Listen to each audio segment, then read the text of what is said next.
Okay, here's my voice. It's me, Frank. Hello. OBS, the software we use to broadcast everything, just reset all of my devices, every single one, including the desktop. I don't know, Chuck. Let's see here. Okay, let's get some Chuck in here. Load me in. Okay. Let's see here. Okay, and now we got Chuck and background music. There he is. All right. I'm having a kombucha accident. It's like bubbling up. Oh no. All right. Oh, yeah. Hello, everybody. Sorry for the technical difficulties. Welcome to Watching the Elite Life, the only show on Twitch. Maybe there's a bunch of other shows, but let's say we're the only show on Twitch that talk about everything All Elite Wrestling. That is being the Elite, AEW Dynamite, AEW Dark, and we're even going to talk about All Out since we didn't manage to do our post show last time. Bitsol, TR1080, thank you so much for joining us. Bitsol, thank you so much for your 14-month resub. Hey! Totally appreciate it. Awesome. Let me know. Yeah. Let me know on the audio level stuff. You know, I know things went wrong there for a moment. So who knows how they are. I'll just take a sip. Just so y'all let me know. This is great vamping. I love it. It's good shit. Oh boy. Delicious where light do we beer. Where do we even start this week, Frank? Where do we even start? I thought we could start with All Out since our thoughts regarding it are probably like purely irrelevant at this point. Right. But here's my first thought about All Out. Is it safe to say that's the sweatiest pay-per-view since ECW went out of business? Oh my God, those poor people. Performing in that heat like that and just... Yeah. Also, okay, so there were the AEW specials before they had television. So there was the original Fyter Fest and stuff like that. Yep. Was this the worst AEW pay-per-view? I think it is. It was just really hurt by the lack of crowd energy because of the heat, and obviously the stuff with Matt Hardy and Matt Sydal. I think that kind of took the wind out of people's sails. Long show too. Pretty long. Didn't maybe need to be as long as it did. Started with an odd choice. I think that the dentist office match probably should have just been on the pre-show, in my opinion. Yeah. So originally I was like, they shouldn't put this on the pre-show. And then I was very much of the idea that it should be on the pay-per-view. And it seems like it was... They might have thought that for multiple reasons, because I don't think this would have sold any pay-per-views on a pre-show, right?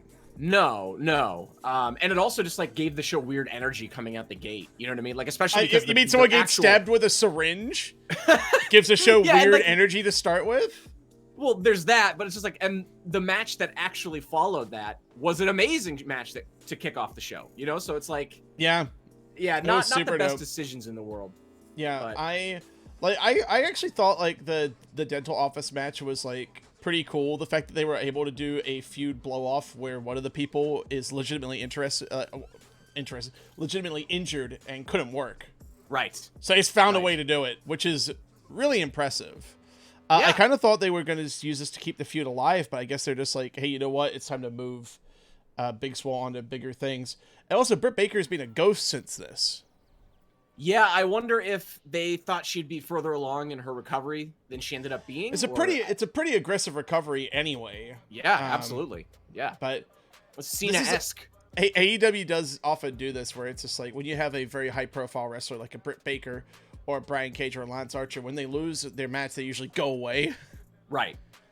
Just like you gotta rebuild their mystique. You know what I mean? Rather than just like throw them out there like the next show and give them a enhancement victory where that doesn't do anything for them. Yeah, it's just like let them take a little break. But I'm kind of surprised they haven't capitalized on Big Swole's momentum coming out of this feud.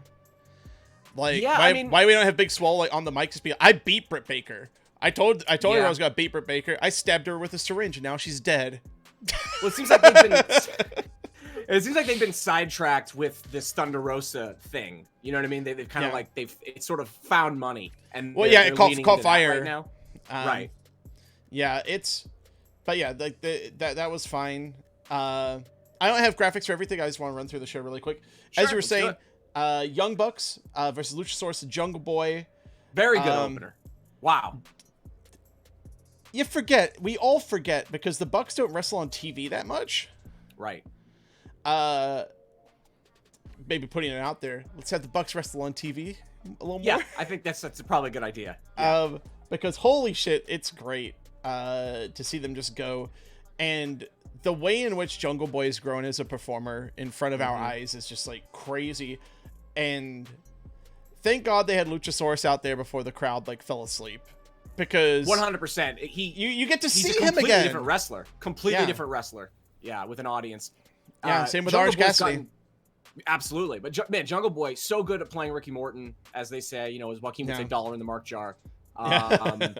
He's like, and it leads to one of the best hot tags in wrestling right now, which is Luchasaurus. And again, with the crowd, completely different wrestler. Yes, love this. Love the energy. I like that the kind of edge we're getting from the Young Bucks now. This is the Bucks that I miss. You know what I mean? Yeah. And yeah, the putting the edge on the Bucks again, I think is great. Yep. And and it's a character development thing. It's not just like the Bucks have turned. Like, absolutely. Yeah. Dude, like, okay.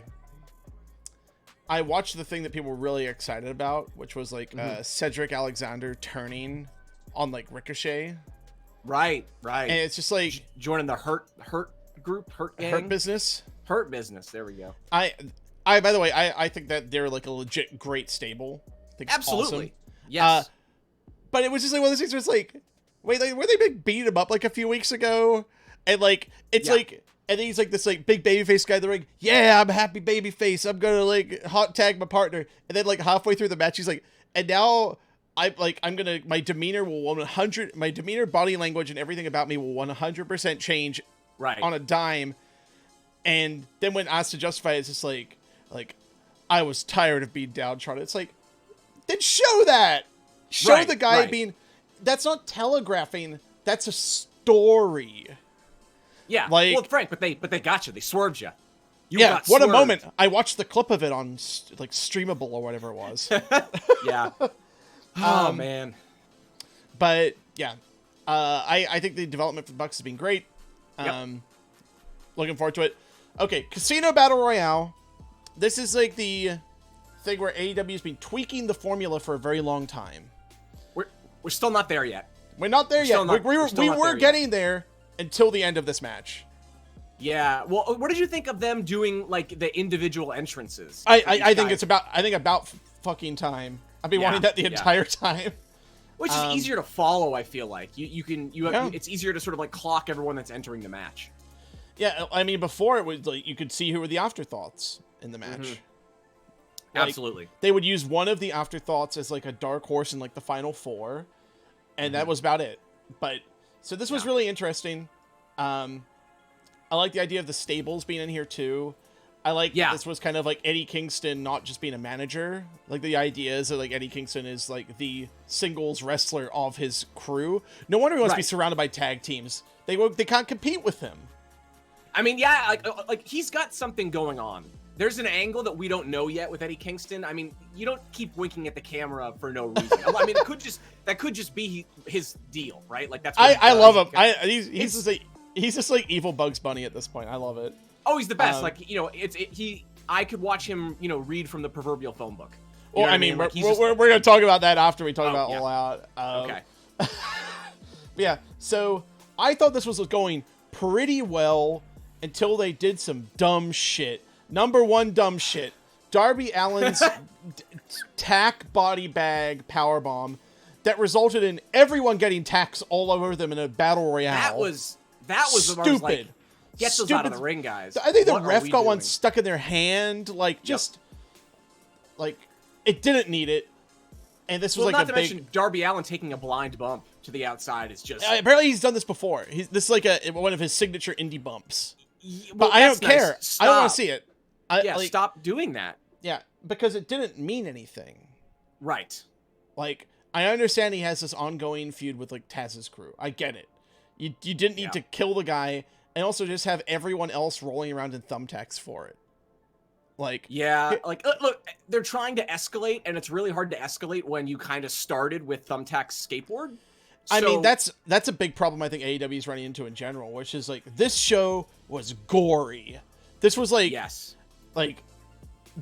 like again, you talk about ECW, like ECW pay-per-view, like this is ECW pay-per-view, just like guys are just bleeding left and right. Like you've got mid-carders bleeding, you've got like tack spots, like 3 matches in the show, which really does detract from the stuff later. Absolutely, yeah, and some of it's unintentional. You know, like was a couple weeks ago, Matt Hardy, Sammy Guevara. Matt wasn't supposed to bleed like that. Then Sammy wasn't meant to bleed like that. Like, yeah, it's like, I mean, that's just a fucking cursed feud. But yeah, we'll talk about that in a second. They just need to call that. I don't want those two to ever be in a room together again. Yeah, ever. So like, big story of the match: Matt Sydal making his debut, and then just fucking falling off the top rope. Poor guy. That damn Michael Nakazawa got him, Frank. I love that they made that a bit on BT. Why not, right? Like, and Sydal's a really good sport about it too.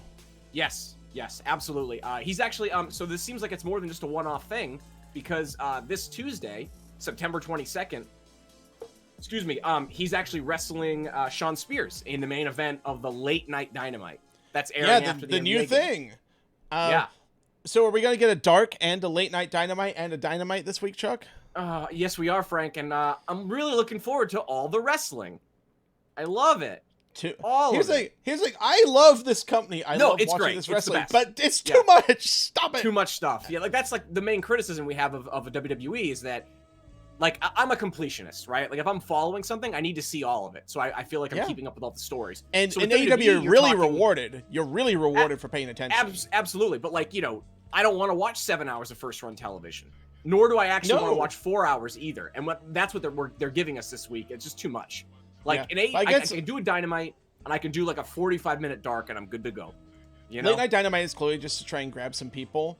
Totally. But unless they lead with something really hot, and it seems like it's mostly enhancement matches or lower card matches. Well, so the match I believe they're leading with is Scorpio Sky versus Ben Carter, and Ben Carter we've already seen very impressive. Flippy Man, dark, does very good flippy man thing.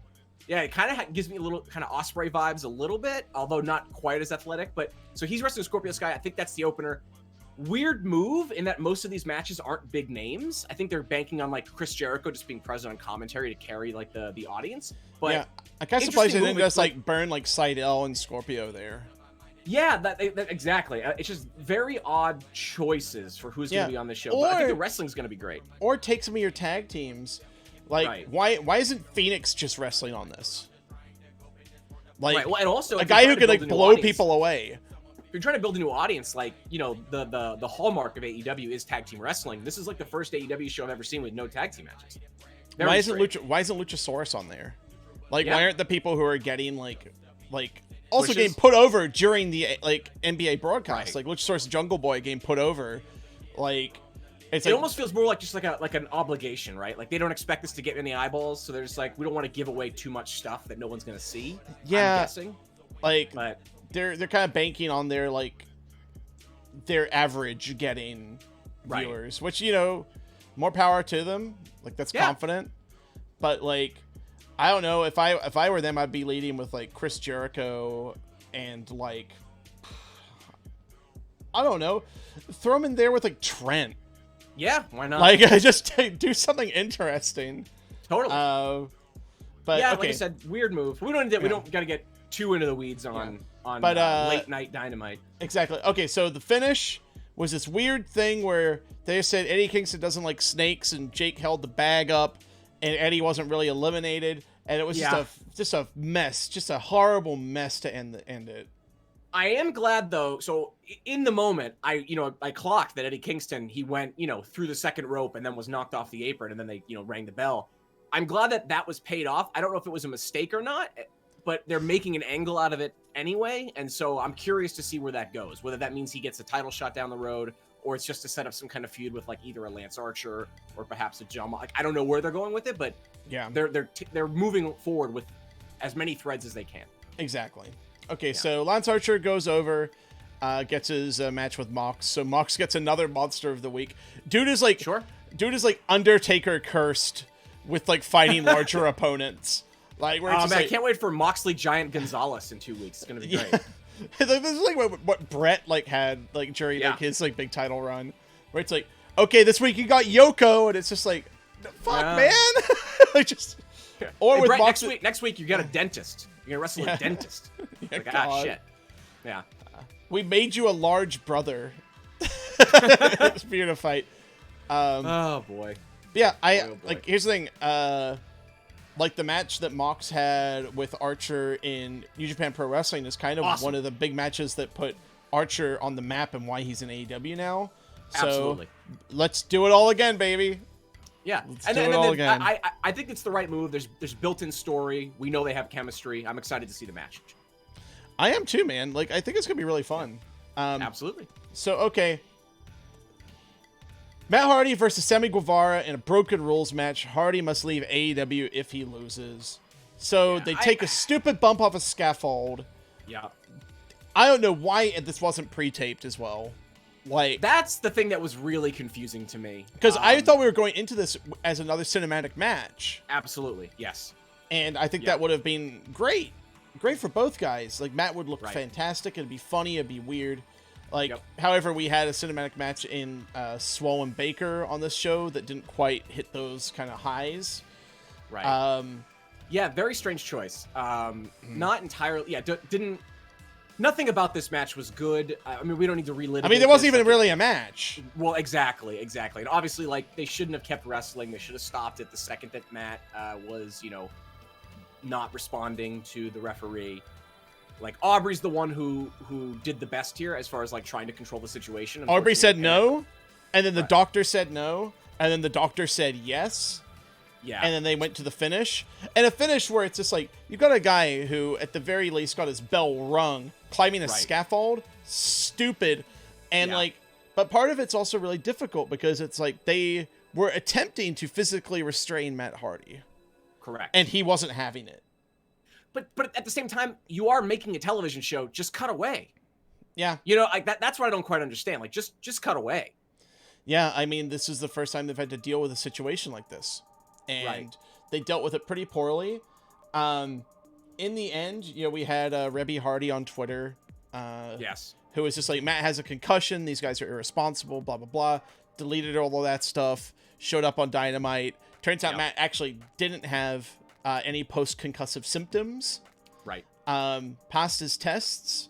But I think this was still like just a mess, and it broke the pay-per-view. Completely threw everything off. Everybody. And Matt Hardy should have like honestly, and some of that's on Matt Hardy, where it's just like, hey man, like you blew it. No. Like, right. And it's such a hard thing because, like, if he is, incapacitated, then he's not in the right mind to be making any kind of decisions in and of itself, right? So it's really tricky. But I don't know about you, watching this show from this moment on, right until maybe like the main event, I was just tight. Like, I kept waiting for something else to go wrong. It felt like one of those nights. And I was just worried about Matt. Hard to, right. Well, there's that as well. But it was really hard to engage with this show from this moment on. Completely agree. However, we did get a good women's championship match with Hikaru Shida, Thunder Rosa. It's awesome. Thunder Rosa, I hope, is just signed to AEW at this point. I understand she's under contract to NWA, but they're not running shows, man. So they literally can't. So yeah, you might as well loan her out, so to say. Why not? And yeah, the two of them had really good chemistry. Excuse me. It seems like they're continuing the story. I don't know if it's going to set up like we're setting up for a tag match in a week or two. And I don't know if ultimately we're going to be getting a Thunder Rosa Shida rematch, or maybe we'll be getting like a Thunder Rosa, maybe like a Nyla Rose match down the road. There's so many different options, and they've really been desperate for talent when they lost the pipeline to Joshi. And so, take what you can get. If they're a halfway decent wrestler, plug them into the division and get some talent in here. We had this like quick segment where they made fun of the fact that WWE was trying to take away their wrestlers' Twitch accounts. Right. Right. Yeah. Cute little bit. Okay. Speaking of matches that did not need to be on this show, the 8-man tag of the Dark Order versus Cardona, Scorpio Sky, Dustin, and QT. Frank, I loved this match. Absolutely loved it. It was really good. It was a great TV main event, man. It was like, this took up a lot of room. And like, here's the thing. Maybe I'm just used to instant gratification with everything. what are we doing with Matt Cardona? He's just around. Like, I understand, like, the shoe hasn't dropped with him. Apparently he's on a 5-match deal. This was one of his matches, a big 8-man tag. Yeah, like, it's weird. I almost wonder if they're like, prove it. Like, it's like a prove it. Like, you know what I mean? Like, you got 5 matches to basically, like, justify your existence, because it is already, like, a packed roster, and they're adding guys like Miro, you know, and every week it seems like somebody new shows up. Will Hobbs. Right, Will Hobbs, you know, they got their own guys, so it's like, and people have rightly criticized Zack Ryder. Like, you know, can he get it done outside of WWE, the only company he's ever worked for? You know, can he adapt to a new style and he's talked differently? He's talked a lot outside of like AEW TV about how he's been working on new character stuff. He's been working on new stuff, and we didn't see any new stuff. And I wonder if that's going to be part of it. That there is going to be like a switch is going to get flipped at some point. I mean, he did tease some stuff. He did a tope. We saw that. Yeah, you know, he did some stuff. But yeah, it's like, what's the character?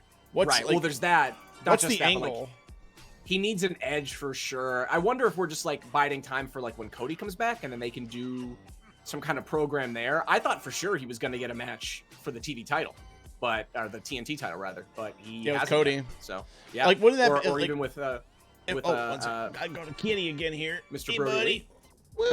How you doing, bud? Oh, coming to visit. Yeah. But I'm curious if they're gonna flip a switch with him, like why they didn't just like have him have that TV title match and lose. Right. Exactly. I mean, that seemed like the most logical. Also, I feel like move, Cody's right? the guy who could have got the best match out of him in this like, still kind of WWE Zack Ryder mode. Totally. But so, I mean, you know, but yeah, this was good. One thing that it was good, but last thing I'll say about Zack Ryder, he's got one thing that they're always looking for in AEW, which is size. He's fucking huge, and I mean, it's good to have guys like that on the roster. Put him in a mask, make him Kane. Oh man, and then is he gonna push himself off the stage in a wheelchair? I don't understand. Oh, poor Zack Ryder. I know. But yeah, there was some good plot development here with the Cabana loss. Yes, that's the first time Colt kind of got to see a different side of Mr. Brody Lee. Curious to see where this is gonna go. And now they're keeping them away from each other for a little bit.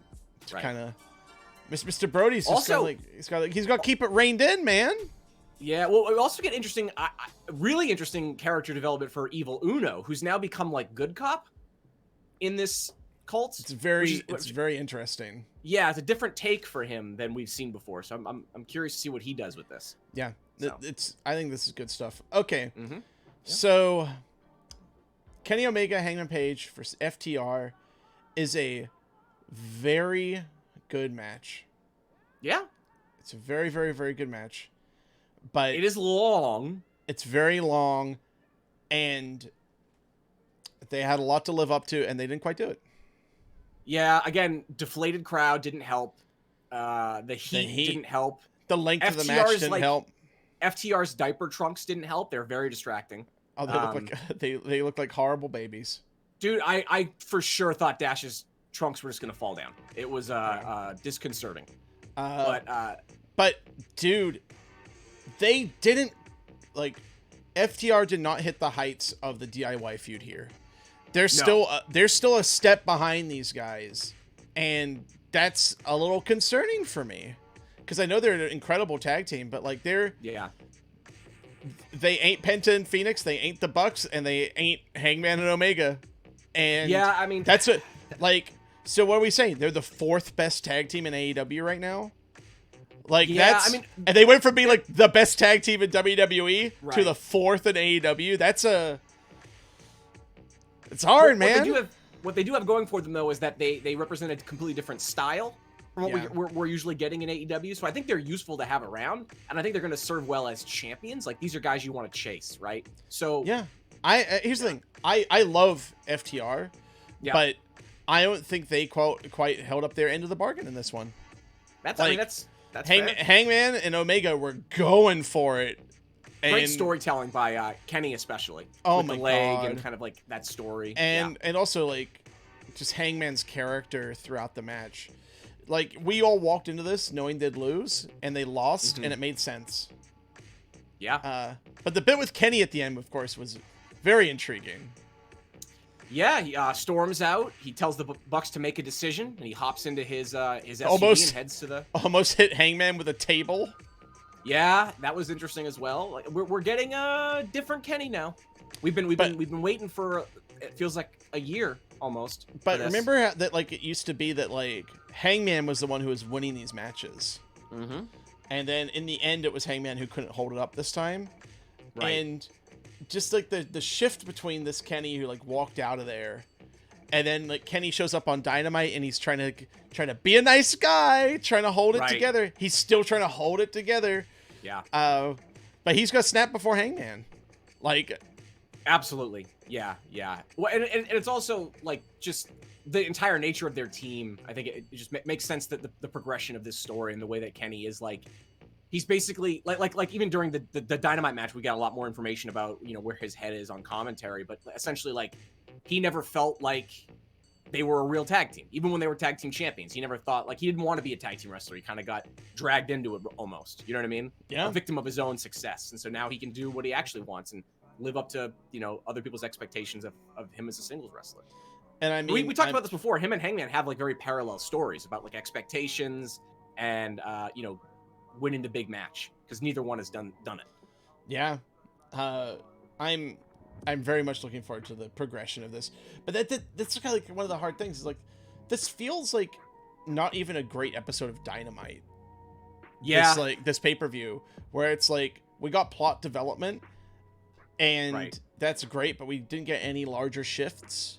We didn't get anything like monumental out of the show. It's just a show. And I've honestly seen better TV matches than most of the stuff on this show. Most. Yeah, I mean, look, that's not unfair. Yeah. So Orange Cassidy, Chris Jericho, Mimosa Mayhem match. Yeah, this was what it was. I don't know what I was expecting. I mean, I think this was like one of the issues that they kind of had coming into the show is it's like Orange Cassidy has previously pinned Chris Jericho. Yep. So he dunked him in a pool and he beat him again. Yeah, and that's great. Like. This is the first time. I want to know what you think, Frank, and everyone in the chat. Feel free to jump in here. But what do you think of like?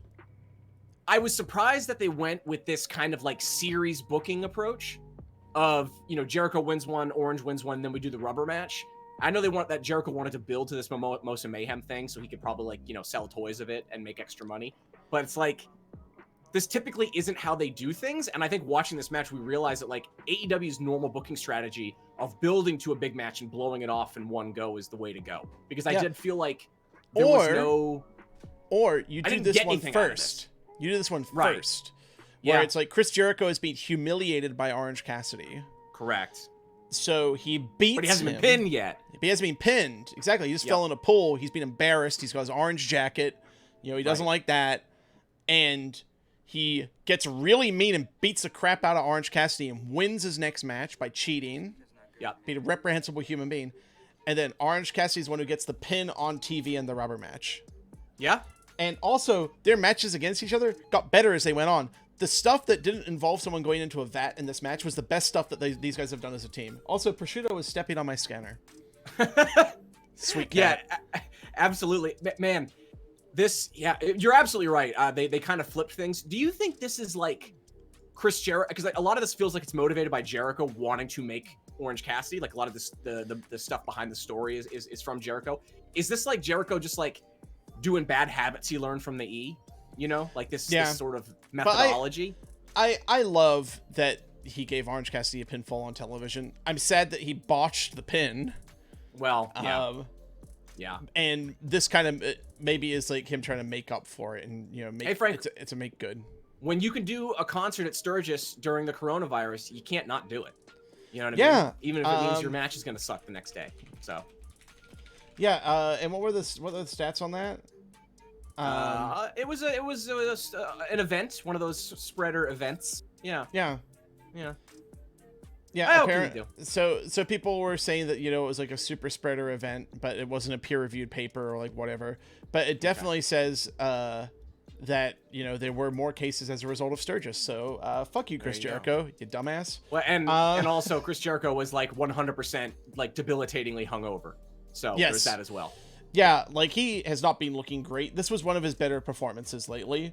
But Agreed. that dude needs to maybe take some time off and just like get fit again. And like I understand it, man. It's like it's hard. It's hard to stay in shape during a fucking pandemic and you're wrestling all the time and you're older and you're like hurt. Right. But also, you know, he's trying to be a rock star and like live that bullshit. Yep. And that isn't conducive to having good matches. He's not Ric Flair. Right. You know, he's not young Ric Flair who could just inhale like the world's worth of cocaine and wrestle for 10 years against Ricky Steamboat. Right. Yeah, no, dude, you're absolutely right. So hopefully this tag run will let him kind of get his shit together. We'll see. I'm actually glad he's moving to the tag division because I feel like there's some people that he wants to put over. Right. But I'm starting to worry that like we're gonna lose Chris Jericho soon. Really? Because like he keep. Yeah, or just like go back to the E for like his, you know, a couple big Saudi paydays. That I could see, although he's made it very clear that not only is he invested in AEW like as a performer, but you know, when he's done wrestling, he'd like to do commentary as well. He can't do that in WWE. You know what I mean? Yeah, it's so. But yeah, I'm one like it feels like it's the Chris Jericho put everybody over tour right now.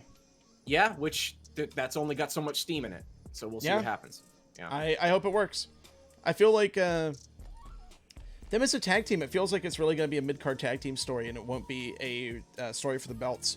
I don't see him and Hager fighting FTR, unless FTR's reign is very short for whatever reason. Yeah, I mean, we'll see. Like they've always, I feel like they want to keep him there for a long ass time. That's what it feels like to me. But like, I don't know. Or they just go turn Chris Jericho face, which is easy to do if you really want to. You know what I mean? Yeah. So who knows? So yeah, main event time. I think we got through this a pretty good tick. Like under half an hour for going through All Out. I think we're doing a good job. Not bad. Yeah. John Moxley, MJF, AEW World Championship. This match was fucking excellent. Yeah, it was amazing. I loved it. This is the MJF impresses every time he goes out there. He blows me away. Shredded too. As you know, we're both body guys on this show. Big body guys, Frank, and he's looking great. He's looking great. It now looks like his head is photoshopped onto someone else's body. Yeah. In that, like, he's out of control. They're just deep faking him the whole time. Oh man! But man, this was just a fantastic match. MJF gained once again a huge amount of legitimacy having a match like this. He had that one with Jungle Boy that like really upped, like in my esteem. I was just like, oh, this is he's really fucking good. Yeah. And then he had this one where he's just like, I am a main event wrestler now, right now. I'm in your main events. Like this is where I live. And I hope they aren't taking him down for like but this seems to be kind of like how AEW does work, where it's just like, you know, you kinda... Hangman Omega, you have your title match, you just kind of slide back down for a little bit. Yep. And it seems like pretty organic, but man, it's just like, this is one of your main event guys. Yeah. Like I'm wondering if a Orange Cassidy feud is in the cards for MJF. That feels like a logical like downshift for him while Moxley continues his reign. So we'll see. Yeah. We'll see. I wonder if they'll just like sunset solo Orange Cassidy for a while too. Yeah. Just like don't need to do that for a bit. Just, you know, he wrestled like a bunch of single stuff for a while. Let's just cool him off. Like it's not like it's not even cool him off. It's just like you just always have him like in the bank, right? You can just always deploy Orange Cassidy when you need a feud. Like, well, they definitely need to. I mean, this is a whole other thing, but I think they need to give him a match or two to get him back into his previous character. I was hoping when he wrestled the last time we saw him, was that last week, that it was going to be more of that like throwback Orange Cassidy, but he was still kind of in the Jericho mode, and I don't think that's what makes him appealing, at least to me. So we'll see. Yeah, that's the show. I give All Out a thumbs in the middle towards a down. Yeah, thumbs in the middle. Yeah, it was like their weakest show, I think, with some great matches on it, but that's just how it is. Like, did Moxley MJF save the show? Not really. No, but an excellent main event. Excellent main event. Here's the thing. There's some great matches on this card. Sure. I mean, like the Bucks tag match is great. The FTR Hangman match is a very, very, very good match. The women's title match is a very, very, very good match. But AEW has some high expectations for their shows, and they had like a lot of filler on this one. They made a long show for some reason, and opted to not blow off some of their feuds. They saved some of the blow-offs for this week on TV. Yeah, that's true. But yeah, let's move on. 5-10 minutes on Dark here, just kind of get through. Oh yeah, let's crank through it. Okay. First match, Brandy and Red Velvet. I think this was best showing from Red Velvet. I think Brandy. You finally got what you wanted. Your showcase. Yeah. You got your Red Velvet Brandy showcase. Gave her more of a showcase than anyone. Yeah. Which is awesome. Like that was not what I expected. Right. And we got some story progression. Brandy finishes using Anna Jay's finisher, the rear naked choke. So yeah. So yeah, we got like a bit of that angle continuing, which is great. Yep. I don't quite know who Brandy Rhodes is right now, but dude, I thought this. Okay, yeah, let's talk about this.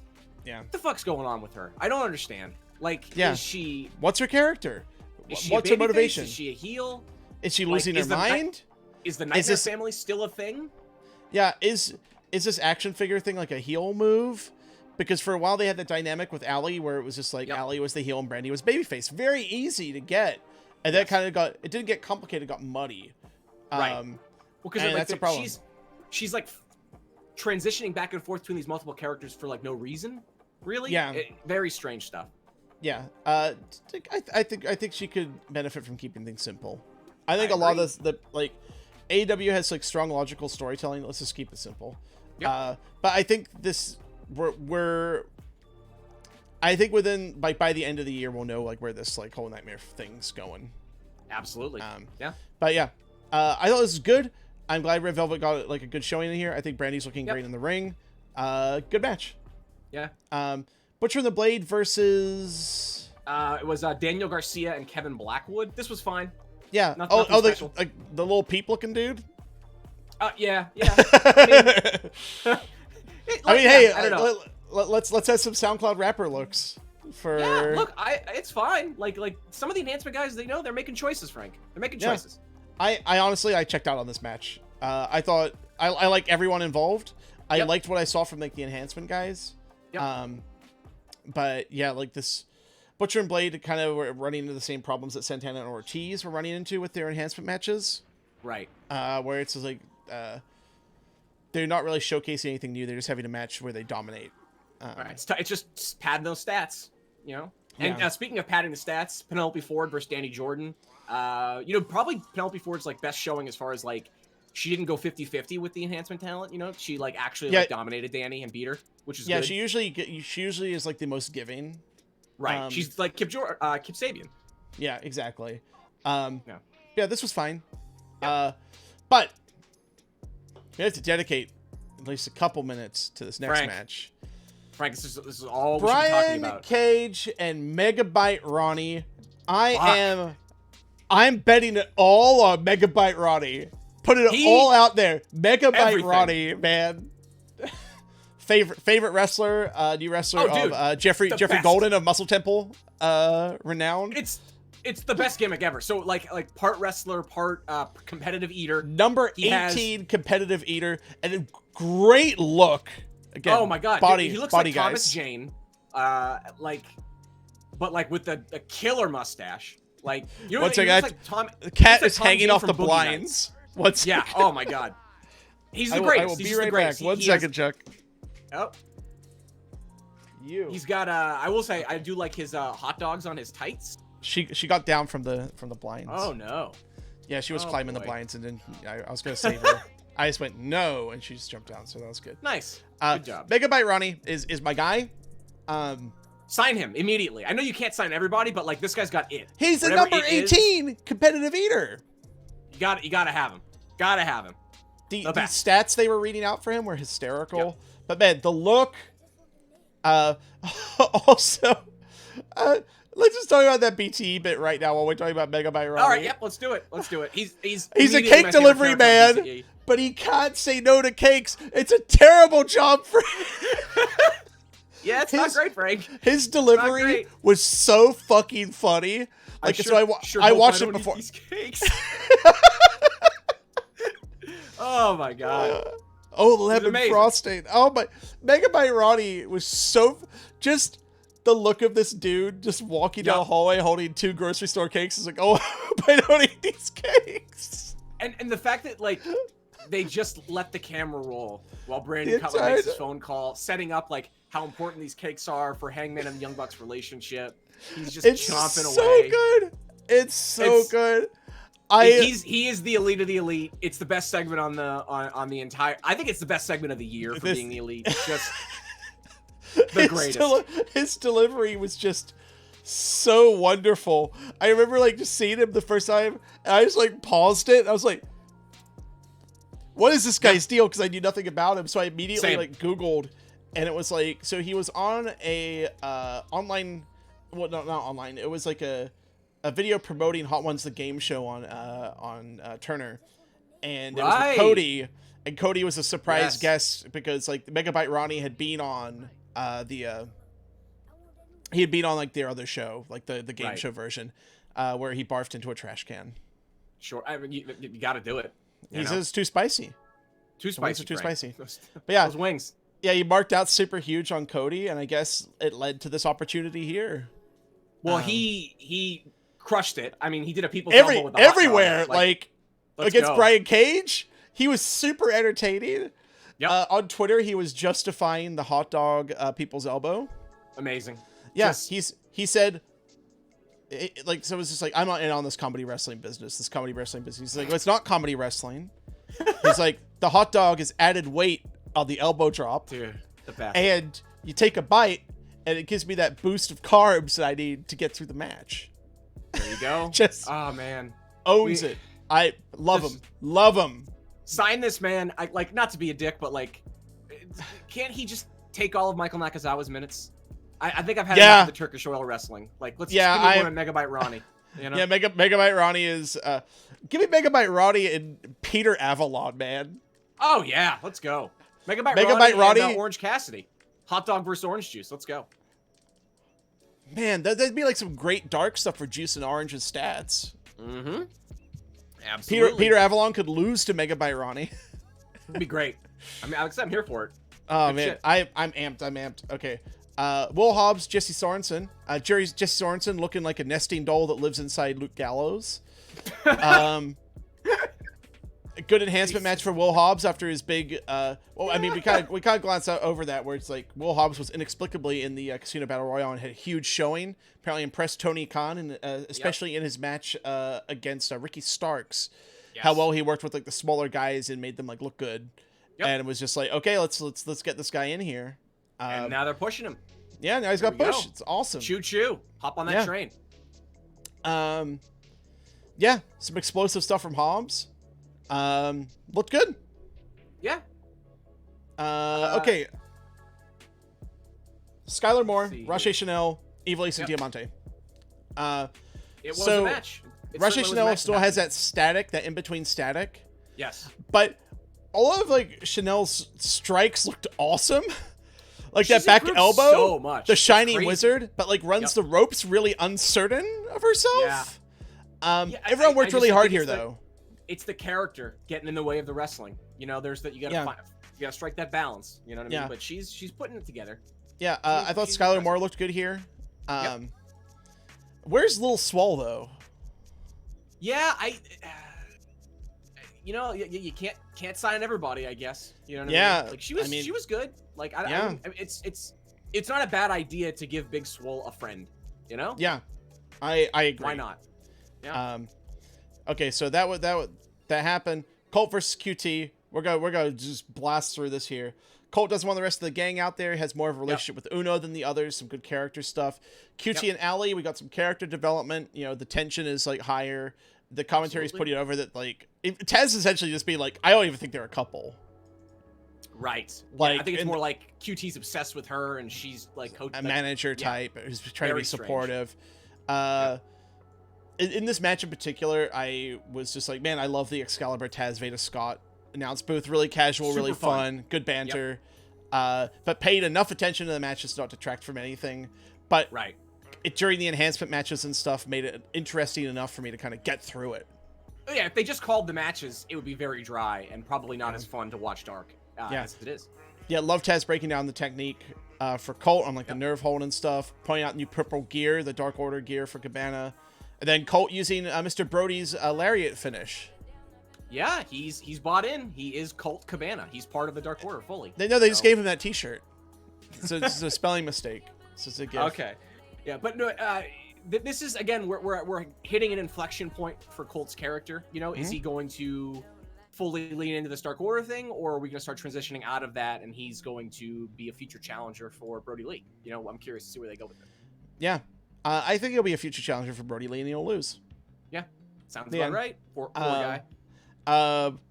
Brandon Cutler versus Peter Avalon, the true main event. Absolutely. How did this not go on last? Stop it. Okay, first of all, I'm relieved they did a double count out finish. I was so worried they were going to blow it off here. But you know what? They know us, Chuck. They speak directly to us sometimes. The silent entrance is still terrible for Peter Avalon. Awful. Brandon Cutler's full dragon helmet. What's with the gimmick mask, says Taz. The cardiest man alive. Dude, my new favorite trick for Taz is like, oh, with the Dropkick Jones over here. You know, the Dungeons and Dragons Jones. Like, come on, dude. What are we doing? He called someone something Joe, and Excalibur's like, didn't you mean something Jones? Amazing. Bucks are on the outside like they promised to be on BTE. Yeah. Which is great. Yeah, which is nice. Nice of them to do that. For someone who hasn't won, his gear gets better every week. Right. But no, you had to do this double count out. Makes sense. The first double count out we've seen in AEW. Maybe the first count out period we've seen in AEW. Yeah. Also, this match was great. Oh yeah, dude. I mean, they have chemistry, which helps. You know what I mean? Yeah. These two, Brandon Cutler like each other, working really hard. Yep. This is a big shot. Yeah. I hope they do this like 5 more times. I agree. Every couple weeks, and it's always a non-finish. And then when we get to the next pay-per-view, which is Full Gear, then you give them their big blow-off match. Yeah.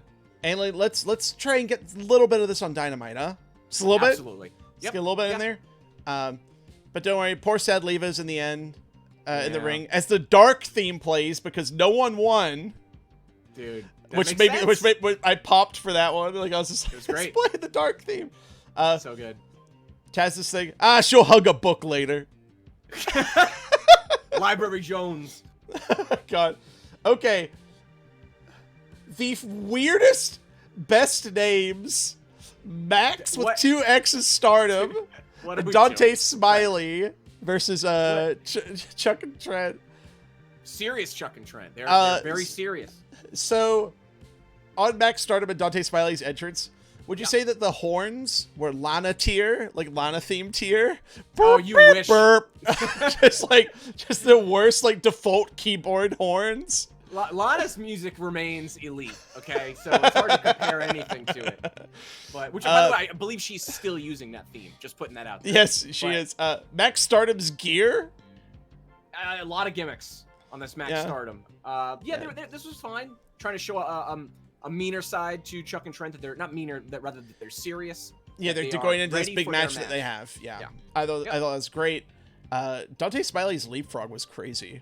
He's like leapt straight in the air. Very athletic. Yeah. You know? Good showing here. Good best friends match. And Max Stardom just hilarious. These enhancement matches work so much better for the baby faces and the heels, don't they? It's just the nature of the game. I also love that all their enhancement guys have big gimmicks like WWE used to have, you know, where it's just like, it's great. He's a hockey player. He could lose. Well, it's great that, like, I love that, you know, like, I don't go to a ton of indie wrestling. Now none of us are into indie wrestling, but I'm glad to know that, you know, we get like the elite of the elite indies too, like the GCWs and the PWGs in the world, because we're privileged enough to live in Los Angeles. But I'm glad to know that, like, the indies haven't changed. You know what I mean? Like, when you're in Florida in some like tiny independent promotion, and they, you know, you show up and, you know, you're like, what's your gimmick? Oh, Boombox Man. Okay. Like, it's great. You know what I mean? Keep it simple, keep it loud, keep it stupid. It's good. It also makes for fun episodes of Dark. Absolutely. You know? Main event, Dark Order versus Private Party in the Gun Club. What do you think, Chuck? I have no opinions. Frank, I've had enough. I've had enough of this Gun Club. You had enough of the Gun Club the day they showed up, man. Had enough, Frank. Okay, I'm just gonna say it again, and it's especially noticeable when Billy Gunn is in with Silver. Yeah. Billy's too big to wrestle anyone on the roster. It looks ridiculous. He's true. A completely out of place person in this promotion. Like I know that he's trying to put his kid over, and he's and other wrestlers over, and yeah, but it's just like he's fucking huge. He's a giant man. Like really I'm half expecting him to get a shot at Jon Moxley next week. Yeah. That's how big he is. Put a mask on him. Sure, give him a weird hair. Yeah. Sit him out there in a box. Team him up with Zack Ryder. They can both be fake Kane. It'd be great. This match was fine. Like I'm glad that Dark Order got the win. Alex Silver and Reynolds, they continue to impress. These guys are great. I think there's more in their future as far as like being a little more featured. Good stuff. Okay, so we did it. We cleared Dark, another hour and a half, or however long that fucking thing is. Please, under an hour. An hour of Dark, please. Okay. BTE, episode 221, a very slippery rope. We start off with Eddie Kingston cutting a promo on a cookie. Oh, boy. This led to a controversy, by the way. Oh, did Someone misquoted Dave Meltzer talking about it. Oh, I missed this completely, man. So Dave Meltzer was putting over the fact that Eddie Kingston's so good he could cut a promo on a cookie. Right. He's putting over the BTE segment because he doesn't watch BTE every week, but he got showing it, and he's like, this is awesome. And then some idiot on the internet like misreported it, saying he's just like, oh, Eddie Kingston's like making everybody look stupid by cutting a promo on a cookie with the same intensity that he uses on a day-to-day basis. It's complete bullshit. It led to a big row on the internet. But then like Eddie just like called Dave, and they just talked over it, and he's like, oh shit, I'm like, sorry guys, like but yeah, Eddie Kingston cut a promo on a cookie, and that's great. It was amazing. I mean, this was one of the better episodes of BTE in a while. I feel like every week, but I mean it this time. Yeah, it's climbing. Old Bucks are back to throw down some money for Tony Khan, who looks like he's fresh off the track. Is this me running track all day? Do you like this? Like, do you like it better when they throw the money when it's just into an empty office, or when we actually see Tony like on Dynamite? What do you make of that? I know you're skeptical of getting him on TV. I don't need to see Tony all the time. Yeah, but I think it's fine. It's good to know that at AEW every day is Casual Friday for Tony Khan. My God, it's for everyone on the roster, man. Yeah. TH2 versus Dark Order dance off. Yeah. Reynolds and Silver are geniuses. Yeah. Dude. Also Stu going against them, but Wardlow going with them, because Wardlow was complimented way too much by them the previous week. Oh, yeah, like weirdly, overtly sexual compliments they were giving him. Yeah, like the me likey the entire time. But like, what did he say? I hate to see him go, but I love to watch him leave. Like, exactly. And then they were like at the end, it was like, shit, we forgot to ask him to join Dark Order. Right. But I love that like this week, I was like, oh, he's just gonna be mad at them, and he's just like, no, these guys are great. Like he's like amused by them. It's good. It's good shit. I love it. This was great. And I like that that Dark Order feels like a family. Like, they're not gonna break up, but there's still tension. You know what I mean? Like it fleshes them out as people. Yeah. So we finally work out that Michael Nakazawa, due to being excluded from the Casino Battle Royale, oiled the top rope and ruined Matt Seidel's appearance and tried to kill him. Yeah, it's pretty messed up. My favorite part of this whole bit is the Bucks and Kenny discussing putting the match together, and then turning the TV off in disgust after the bump, which is hilarious. But like, Nick Jackson remains the best under actor on this entire he's show. Great. He's incredible. He's great. Like his facial expressions are amazing. Dude, like a couple weeks ago when he said he was gonna do like a solo run as the merch freak. Yeah. Because of losing the chili sponsorship. It's so good. He's the best. It's very good stuff. All right. So, Red John Silver looks like Matt Cardona. Too much Nyson. Yeah. Oh boy. What's so his name? Evil Uno like explaining the joke too. It's the dumbest thing. It's very funny. Are we doing? Here's a question: are we overexposing the Dark Order now? No. Now they're getting like 3 segments a shot on BTE. No? Nope. Okay. BTE kind of overexpose anyone. That's fair. All right, that's fair. Colt needs a doctor still. Not Dustin Rhodes and not Dr. Luther. Yeah, and not Chris Daniels, who calls people doctor. I'm glad that this has taken a turn. For old Colt. I wonder where this is going. Because the Goldman gimmick. Yeah. I wasn't sure if it was gonna work. But I'm glad it's going okay for them. Silver Fox vodka for Christopher Daniels. Yeah, it's our 50 over 50. You know, you gotta get that demo, Frank. But this led into like an actual great segment between Brandon Cutler and Adam Page. Like actual great segment. Yes, absolutely. Like these again, could have been on Dynamite. Could have been on Dynamite. Could have been on Dark. Yeah. Dark could use some stuff like that. Yeah, I think it's tough because I don't think they want Hangman to be that drunk on Dynamite. You know what I mean? I get it. Yeah, so it's like it's good character stuff for him, but I don't know if you can get away with that. You know what I mean? Exactly. Becky is now meowing through the door at the cat to antagonize her. Oh boy. Oh man. All right, so next segment, Matt Hardy with the Bucks. Yeah. They've decided that since Matt Hardy knocked his head out on the concrete, that he's too normal. Yeah. But the baby's pro. Oh, Becky's bringing prosciutto in for the stream. Nice. Oh, hey buddy. Prosciutto. The salty prosciutto's been visiting a lot. Yeah, it's cool. It's a good cat. Yeah, it's a quality cat.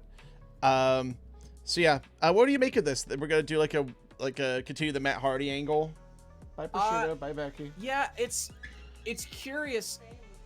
I'm not entirely sure where they're going. It seems like they're trying to transition him away from the sort of Impact Wrestling stuff and get him back to being like a more traditional character. I don't think so. I think this is all a ruse for whatever his next chapter is, because happy to be here Matt Hardy doesn't work for me at all. Yeah, I mean, I agree completely, but it just, what else is there? You know Big Money Matt. Make it work. Let's Everyone's make it favorite. work, man. Big Everyone Money loves Matt. Big Money Matt. God damn it. So, here we go. And then we have the Megabyte Ronnie segment with the cakes, which is so good. You should watch it. Absolutely. Just it's an all-timer. The best. All-timer. One of the best. Love it. It's fantastic. We did it. Okay, we got through BTE. Woo! That was a race. It's Dynamite time. Now you get to see different graphics. Exciting. All Not just right, the same image? Okay. No, not just the same image for a while. All right, let me pull this all up. Get it all going. And here we are. All right. So I love that Matt Hardy is cosplaying as Adam Cole now. Yeah. I love that he just came out and super kicked a referee. We're just getting PWG bucks, baby. Finally on a national stage. This is where the money's at for these boys. Yes. Absolutely. They need this. They need this. Yeah. Can we license Mbop? Is that possible? Can we get oh my god that Hanson music going? Oh, that'd be so good. I wish there was licensed music in AEW. Agree. But maybe we get like a Ruckus knockoff, you know? It'd be great. Yeah. I love like following them backstage. I love FTR like joking. Where he's just like, haha, we broke you guys. That's what that was. Right. They're just like, hey, we're the tag champs. We broke you. We ruined your stable. We fucked everything up for you. Haha, idiots. Yeah. Harsh. It's good shit. And I guess I'm assuming we're not really getting like full on heel bucks. We're kind of getting like shithead tweener bucks, which is a good spot for them to be in. It'll be interesting to see where this goes. But I do like one thing I really like about AEW, like we've talked about this before, is that it's like it feels like a real world, and like the idea of like them getting fined is great, but also it shows that like it implies like the Bucks are rich, right? Because they're successful wrestlers. Yeah. It's like they don't give a shit about having to pay a $5,000 or $15,000 fine, right? Like it doesn't matter to them. It's also, really Lance Archer, man, the fines must be stacking up for him. I think that Tony Khan's mentioned this either on Twitter or during one of his scrums. He goes after wrestlers, so that's fine. Wrestlers, exactly. Yep, totally different circumstance, Frank. God, Tony. So there's a match here that happens. FTR versus Jungle Boy and Luchasaurus. Very good match. Great opener. Super fun. Just like straight into it. FTR looked like a big deal. But they really cheated to win. My God. Yeah, not the cleanest ending ever. They kind of screwed up the spot, but I like the I think it looked fine. It was just kind of like messy where it's just like grab the tag team partner, Tully grabs him. You know, there's no way he could kick out. It's 3 guys holding him down. Yeah, and they really put over Jungle Boy huge here. He had so many near falls. I loved the whole energy of this match. There's a concerted effort to make Jungle Boy into a huge deal, even when Jurassic Express kind of come up short in these big matches. Yeah, and really curious to see what position he's in a year from now, when he's got a little bit more time to kind of to develop. Keep an eye on this referee. I'm noticing a trend here. Typically, when there's shenanigans and a cheat Paul finish, Turner? It's Paul Turner. He's like being cast as like the not or the referee they super kicked. Right. Oh, sure. Yes. Yeah, those 2 dingalings are the ones who really mess up the finishes. Well, Aubrey's not taking anybody's shit, so. Yeah, and Knox is the tag team specialist, so he can work it out. Right. And Bryce is just there to look sad. Yeah. The only thing that won't disappoint him is just like if it was like masked ants wrestling, like back in Bryce's Chikara. facial expressions during that street fight later are amazing. But I screenshotted one of them. Oh, nice. Okay, great. So yeah, this is a really good match. Matt Hardy got beat up, I assume, by Chris Jericho, or was it? That is the interesting thing, and JR openly addressing it. Like, we don't have any evidence. Just because Jericho holding a bat doesn't mean he actually did it. It's really curious to see who. Okay, so other suspects, Kenny. Yep. I feel like that's a mean thing for Kenny to do, and I feel like Matt Hardy's a guy who could very cleanly put Kenny Omega over, and Kenny Omega could extract a very good match from Matt Hardy. Yeah. Not that we need another heel tag team, but Private Party, maybe. They've just had no. I'm just like, that's an option. You know. Who else hates Matt Hardy? A lot of people. Might be Sammy. Yeah. Unfortunately, still. Just leave it. Just leave it. Yeah, I know. It's an albatross for Sammy, man. They're not having good. Nothing they're doing is working out for them. They clearly don't work well together. Just call it. Yep. Yeah. But I think Sammy also has to go to like dark jail for a little while and get his shit together. Since he's like botchy been involved with some like exactly. Yeah. Okay. Oh look, it's a G1 match. Hangman and Frankie Kazarian. What the fuck? What the fuck? This is number one. Okay, I would cut you off here first of all. This was awesome. This match ripped. I had a great. I was like kind of like half. I'll be honest. I was half paying attention watching it. Yeah. And then like a couple minutes in, I'm just like, okay, I'm gonna just scrub back to the start of this, and I'm gonna pay attention to this. They made me pay attention. Super hard. It kicks all kinds of ass. I love that AEW they just put this graphic up, and I was just like, I'm immediately excited for this. Like, what a cool combination of guys. You know what I mean? And like, it always feels fresh. This was fresh. Frankie's having like a 3rd career renaissance now, maybe a 4th. Dude, this is legitimately the best he has ever wrestled in his entire life. It is the best he is physically been in his entire life. Yep. I am so happy. His hair back. I thought it wasn't there anymore. Right, same. Yeah, maybe he got the QT plugs. I don't know. We'll see. But he's like maybe got like a referral bonus for sending them into the clinic. This is main event caliber wrestling by Frankie Kazarian. Like legitimately, this is like 5-star in-ring work. Good shit. Man, fucking poor Scorpio Sky. He's meant to be the breakout singles guy from SCU, and then Frankie Kazarian just runs out and does this. Right. Well, the nice thing about Frankie, I mean, I know he's not like old, but he's near the end of his career versus the closer to the end than the beginning. I don't know, man. If he keeps wrestling like this for like another 5 years, who gives a shit? Yeah. I don't care if he's 100 years old. Like, but if his job is to just wrestle the wrestlers that are on their way up and have amazing matches with them, but I don't think that's a bad position for him to be in. You know what I mean? Okay, of all like the elder, like, okay, how the fuck old is Frankie Kazarian? He's probably our age or something. 40? No. He's 43. Okay. Is Frankie Kazarian going to be AEW's Minoru Suzuki? Just some old dude who's just like still wrestling well inexplicably? That'd be kind of cool. Like there's room for that. There's a lane there for him. Because like I said, I understand Minoru Suzuki had like a really long career and had very good matches beforehand, but like as soon as he got more character focused, his matches might have got a little more limited. But I think he's a better wrestler now. Absolutely, like, yeah. I mean, it's how old's Suzuki now? Is he 50? Yeah. Oh yeah. 52. Let's look up the Wikipedia gimmick. Yeah. But yeah. He is 52 years old. There you go. But that's all it takes, man. It's just you figure something out in the ring with a character, and you get locked in, and you can completely change your career. You know what I mean? Yeah. And Frankie, again, this could be like a fifth act for Frankie Kazarian. Yeah. You know? And honestly, like he left enough room for all of the Hangman Page character development we needed to have.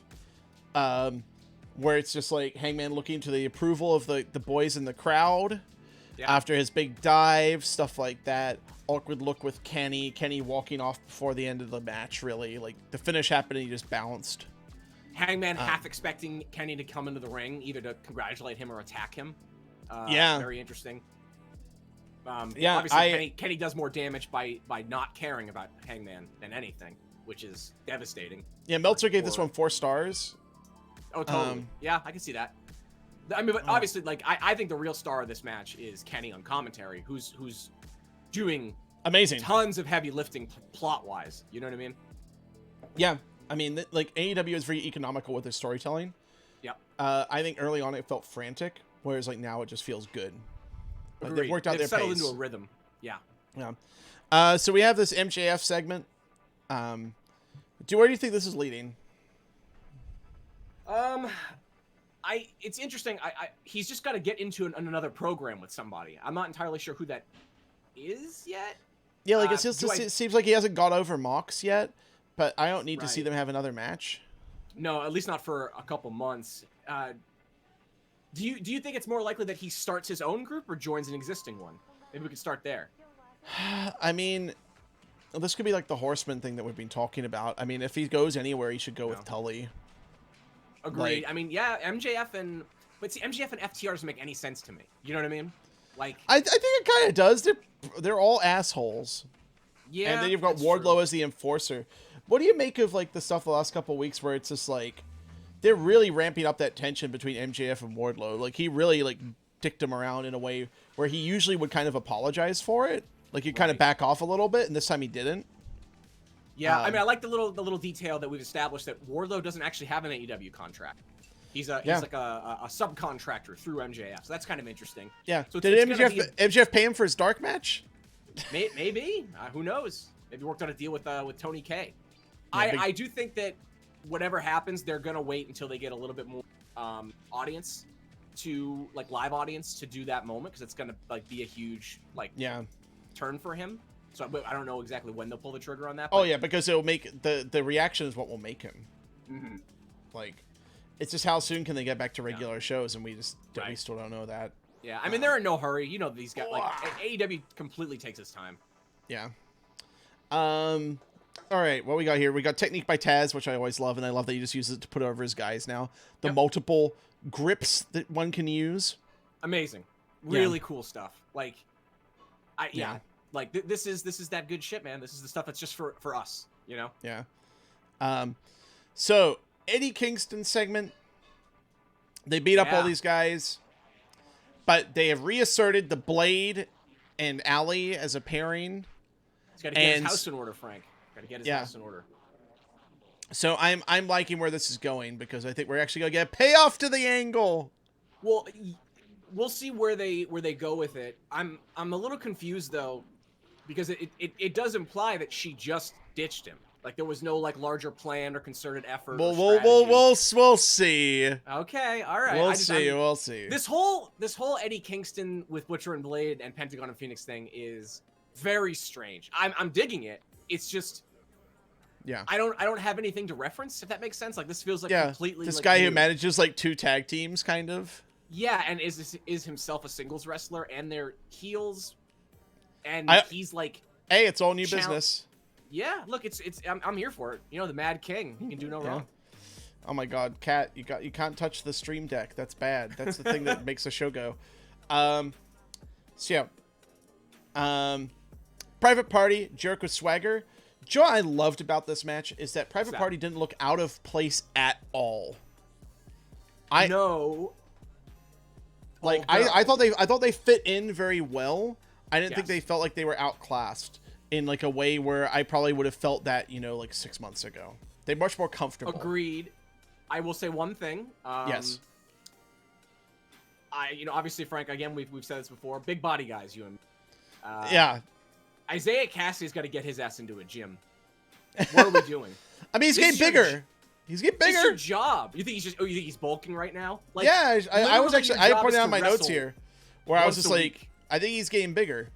Okay, because when he took his shirt off, I was just like, this little doughboy here. Well, you got to be a professional wrestler, my man. Like, the word professional is in the beginning. You know what I mean? Man, I was just like, okay, he's getting bigger. This is good.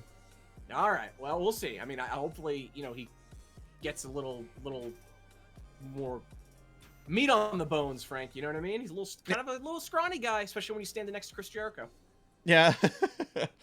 But Chris Jericho looks ridiculous right now. I don't even know how I would even describe how Chris Jericho looks right now. Yeah, he definitely. I do like that, like, because AEW has like a couple of these like legacy guys, like a Jericho and a Billy Gunn. It is kind of funny that like there clearly is like 2 different eras of body type that coexist on this show. Yeah. You know what I mean? Like, you can tell which guys were like mainly WWE dudes, indie guys. I just find it interesting that they kind of both coexist together, Yeah. So I don't think this angle is going to continue between Private Party and Jericho and Swagger. Oh, we got Emperor in the chat with the Evil Uno Dark Order. I love it. I wouldn't be surprised if. I mean, this could give us like a Jericho singles match. You know what I mean? Yeah. Maybe Jericho and Mark Quinn or Jericho and Isaiah. I hope it's not I hope it's not Jericho Matt Hardy. Like, right. I don't need to see that. I don't. No. We already kind of saw it. Like that was already blown off with the Stadium Stampede match. Hope so. But yeah, I thought at the end, Quinn getting serious, seeing that Pele kick, Jericho selling the shit out of it, their music playing at the end, they gained a lot more out of like this loss. Yeah. Like Jericho and Hager needed a win to get like kind of like on those tag team ranks. Yep. But I think Private Party were put over by this match. Agree. And gained some legitimacy. Cassidy took the Judas effect just about as good as anybody. Which great. Just dead. Yeah. He had that little twitch thing with his arm too. It was pretty good. That's fun. So this match, there's some controversy surrounding this one, Chuck. Evilise and Thunder Rosa. Man, where have I been? Off Twitter, which is probably pretty healthy to be entirely honest. So early in the match, Evilise gets a big old slap on Thunder Rosa. I remember that. That was pretty cool. Pretty cool. So it seemed like there was people talking about how Evilise didn't sell enough in the match. I thought it was just like Evilise was just wrestling kind of like her old WWE type self. Like, right. I mean, there were a few moments when they were doing the chain wrestling where she kind of wasn't really like present. It felt like. I thought this was maybe like more static than anything else. So Alvarez said, he kind of checked it in and everyone said everything was fine. Sean Ross Sapp reached out and said that both competitors said that there was something uncooperative in the match. And then he reported that they went at each other, that some of the stiffness was like receipts and stuff. I don't know. I didn't really see it. I just thought Evilise wasn't wrestling as well as usual, and there's some static, and maybe there's a couple stiff shots in there. That was my take on it, but so I feel like that's just Evilise's reputation preceding her, right? Yeah, like I feel like that's kind of unfair. Yeah, I think so too. But if there was some unprofessionalness in there, like that's a real bummer. But I don't know. I literally don't know. There's some dirt sheet people who said it was like bad, and then there's other dirt sheet people who said it was fine. So yeah. Well, this dirt sheet guy says he liked the match. I really liked it a lot. Thunder Rosa called out Evilise on Twitter afterwards in a very wrestler type fashion. So it seems like they're cool. And this continues, right? So there's gonna be a tag match next week: Thunder Rosa, Karashita, Evilise, and Diamante. Yeah, which is cool. Curious to see how long they keep this. And can I say I like the idea of this NWA title. I like that it has that hologram of Thunder Rosa in the center. The faceplate. If this thing's gonna pop up on AEW TV more often than just the once, they need to fix it and make it like not a fake looking title. It looks like shit. It does not look good. I think it looks cheap. Is it the old one? I'm not entirely sure, but like, just gotta upgrade this thing, guys. Come on, Billy Corgan, you got that Smashing Pumpkins money. What are you doing with that? It's not the old one. It is a new one. Oh my god. There's some good looking NWA Women's Championships out there. There's like this blue belt gimmick, man. Ooh. Yeah, if you do some Google image search, there's some good ones out there. Okay. With like a crown on it and stuff. I kind of like it. I kind of like the belt. I don't know. Oh, I kind of like it. Kind of like rubber. Looks like rubber, Frank. The belt guy, not just the body guy. He's a belt guy too, Chuck. You know it.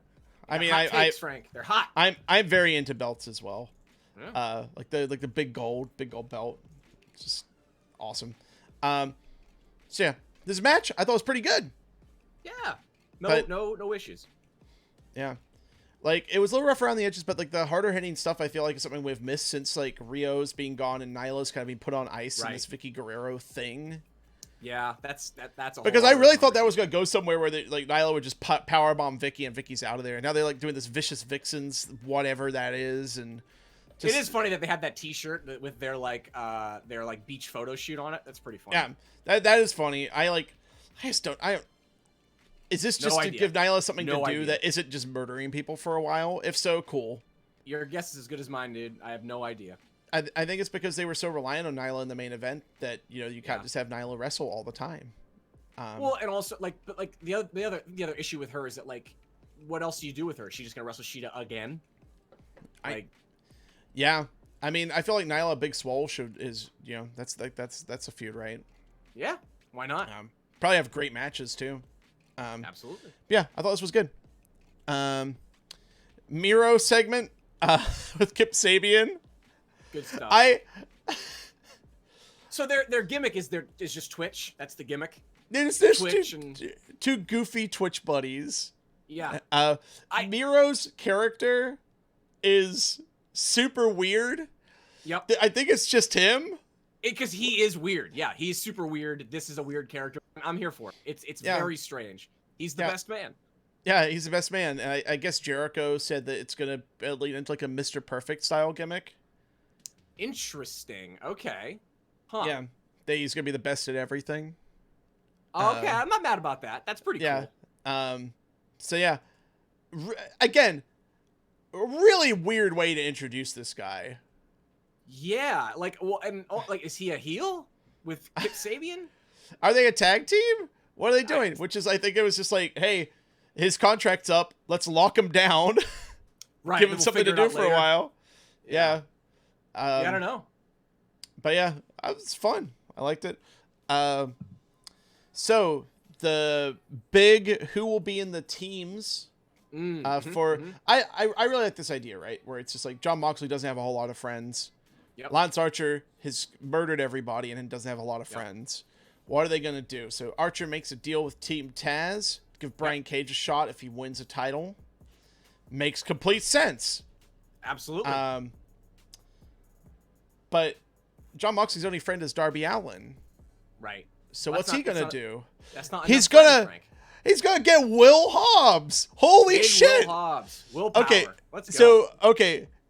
I love how amped he was. There's a real energy to Hobbs there. Yeah. Don't know what this gear is. I guess he was just in the gym. And then he's just like, hey, Moxley's getting attacked. And he's just like, I'm on my way. I mean, that makes sense. He's into street clothes. And then Mox just like puts him over huge, just ridiculously like over the top, puts Will Hobbs over and says, Darby, you got to be here next week. I thought it was great. I love this segment. What a cool way to set up a 6-man tag match. I wish they started using. I wish they kept using the phrase trios. I like trios better than 6-man. And they when the company started, they were using that terminology. They've shifted now, but and awesome stuff. One thing I really liked, and this is like a little thing, JR seemed really excited for this match. He loves Will Hobbs. Will Hobbs. Yeah, it's the type of guy that he'd scout. Will Hobbs is doing the Oklahoma Stampede. You think that's a coincidence? I don't think so. No. And it looks great too. Yeah. I mean, this is the type of guy that JR would scout for WWE back in the day. Absolutely. Yeah. And I'm again curious to see what they do with him. You know? People made a lot about like Will Hobbs' kind of story. And I don't know it. They just kind of like alluded to it that, you know, he's had like a pretty difficult life. Right. And for him to kind of be here is like pretty cool. I'm sure we'll get like some kind of package explaining to us who Will Hobbs is in the future. You know what I mean? I don't know, man. AEW hates packages. They hate telling me about their wrestlers. Like it's true. Yeah.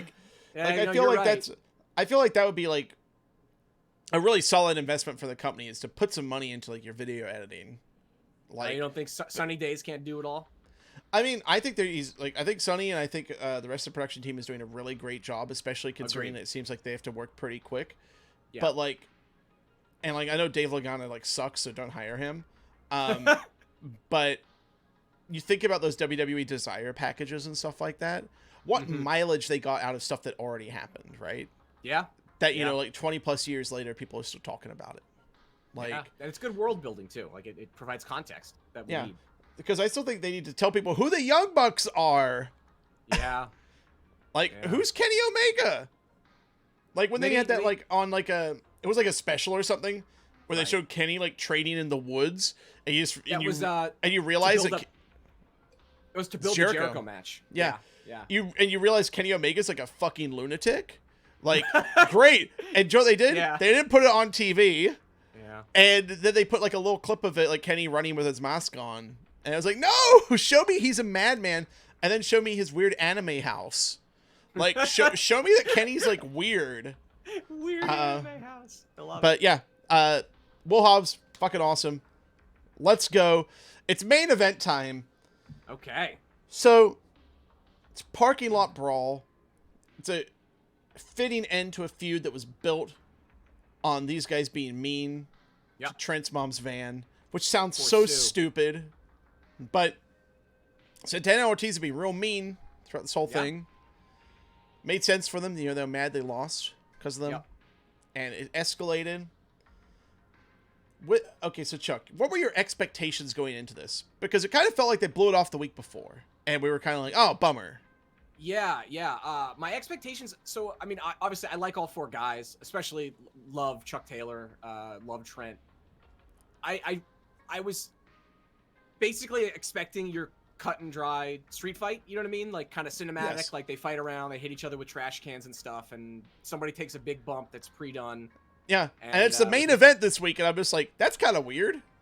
Yeah, definitely very surprised there. And then this exceeded all expectations. Holy shit. Yeah, man, this is next fucking level for all these guys. This was like this was a showing everyone needed to have. Absolutely. They'd be needing to have. Santana Ortiz with the dead presidents reference again. Like when they made their debut, they had the masks on. This time they got the face paint. Well, it's a throwback to their old LAX days. It's good shit. Dude, the spots in this match, like the swanton sandwich on the car engine, with his legs sticking out of the like guys. Yeah. So some of the stuff in this match, like incredibly dangerous, like a lot of blood, like you were saying, Frank, very bloody, which maybe is going to turn some people off. Like, I don't know if America's ready for Trent to like have actual glass sticking out of his back, but I don't think so either. Like this was the type of match that I wanted to stop and then show Becky. Like, just be like, hey, Becky, like check out. Yeah, TRS 1080, you're right. This was a straight pay-per-view match on TV. This was a fantastic match.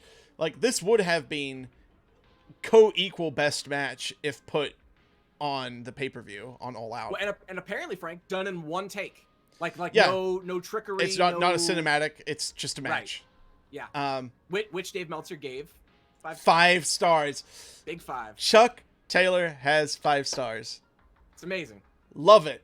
What I really like about this match too is like what you were saying, how like, you know, it all started over Sue's minivan. Isn't that like the perfect kind of feud for the best friends? Like, isn't that like, that's like exactly what those characters are. They're like, they're professional wrestlers who are best friends, kind of goofy, can be serious. Like, this is like, it's just a perfect distillation of their characters. Yeah. This entire feud. Yeah. And it's great. Like, specifics of the match, things that scared me. The catapult into the flatbed of the truck. I thought he was going to get Joey Mercury'd. Like, I was so worried. Yeah. There's so much stuff we hadn't seen. Like, the Swanton in the car stuff. Yep. the power bomb into the windshield, which is like fucking insane. Gnarly. And then he's sliding down. But you know what? Knox is fearless counting that broken glass. Oh, he doesn't give a shit. He just jumps right in there. It was crazy. That sledgehammer throw, like where it just goes to the practiced that. It's the second time he's done it on live TV and nailed it. You know what I mean? Yeah, and I'm like, that was like what was making me think like earlier in the match. I was like, oh, maybe this is like a pre-tape, and it's like, no, it's not. It's like because it just kept on flowing. The suplex into the rail where it bent. They took the GCW door gimmick. Dude, Door got on national television. Very happy for Door. Big time.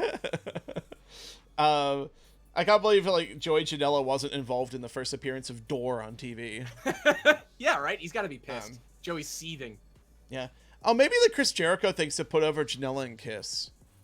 Oh, that's Chris Jericho, Jake Hager. Maybe that's the goal for this one. That makes sense. This is like insane, and then. You have. Oh my god! Orange.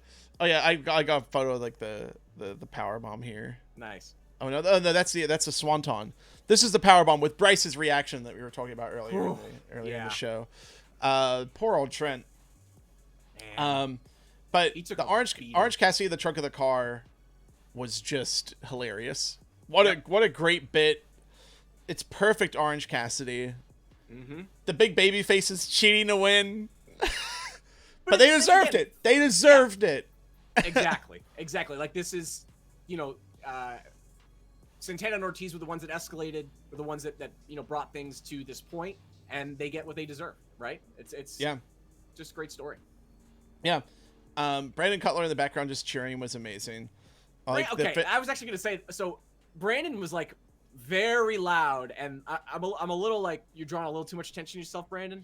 Oh no, but he needed to bring that energy. He's having a blast. Like I'm just happy for that guy. Just live his dream. Get to go to all these wrestling shows. 2 contracts. What a life.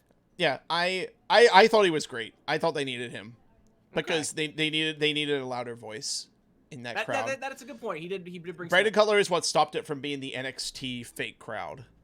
Right. In my opinion. Yeah. So at the end, Sue hugging her bloody son. Orange Cassidy takes shotgun as they point out on commentary, which is hilarious. And then, there's Orange Cassidy out there. Then Sue flipping off as she drives away. Iconic. I love professional wrestling. It's stupid. It's funny. It's perfect. It's what I love. Like, we're so lucky that we get to see stuff like this. And it got 5 stars. It is like one of the best hardcore matches I've ever seen in my life. Yep. This is my favorite hardcore match I've seen since Mox and Kenny, which I rewatched last week because I wanted to feel bad. Everything all right, bud? I just want to feel bad in a different way, Oh, sure. Body horror rather Gotta than mix just it up. rather than the usual despair. But yeah, this was a hell of a show. One of the best episodes of Dynamite I've ever seen.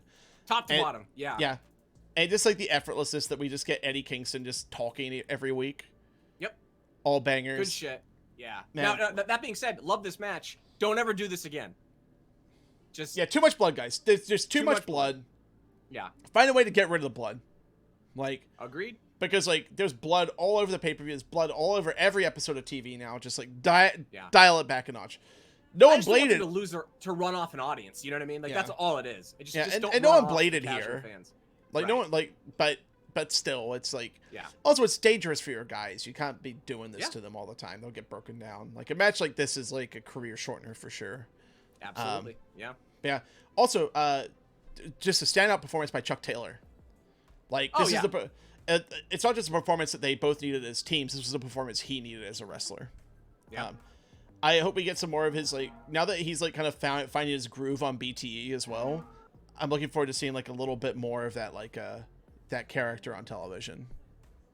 But yeah, hell of a show, man. Absolutely. Yeah.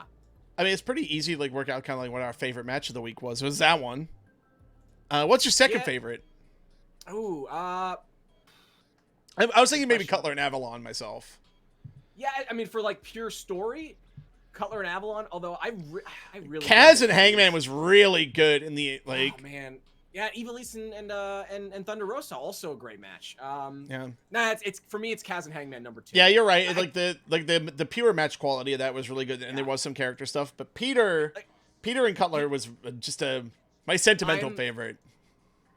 It's one of those things where it's like, I don't know who ends up ultimately winning that feud, quote unquote, or getting the first win, but like, I really hope they stretch this thing out as long as they can, because the second you're gonna lose all the magic once somebody gets a win. You know what I mean? It's just too much fun to blow early. You know? I am very excited. Yeah. But yeah, I think that brings it. Yeah. Oh yeah, go ahead. I was like, I can't believe they made us care this much about Peter Avalon and Brandon Cutler. It's incredible. Yeah. Like, what an achievement. From Brandon's like first appearances, I cared about Brandon. Yeah, you know? That's true. Yeah. And watching him grow as a performer, both in and out of the ring, has been great too. Absolutely. So, yeah, that brings us to the end of the show. Woo! We did it. Hey, you know what? There's like an hour and a half. Not bad. Tight 90 minutes for as much content as we got through. I want to thank you for hanging out with us this whole time, dear listener, dear viewer. Really appreciate it. We got new episodes of This Is Awesome on the way. Our other podcast where we watch. Yeah, thisisawesomepod.com.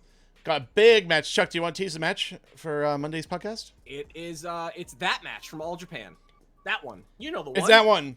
It's that one. Yeah. It's that one. You'll really like it.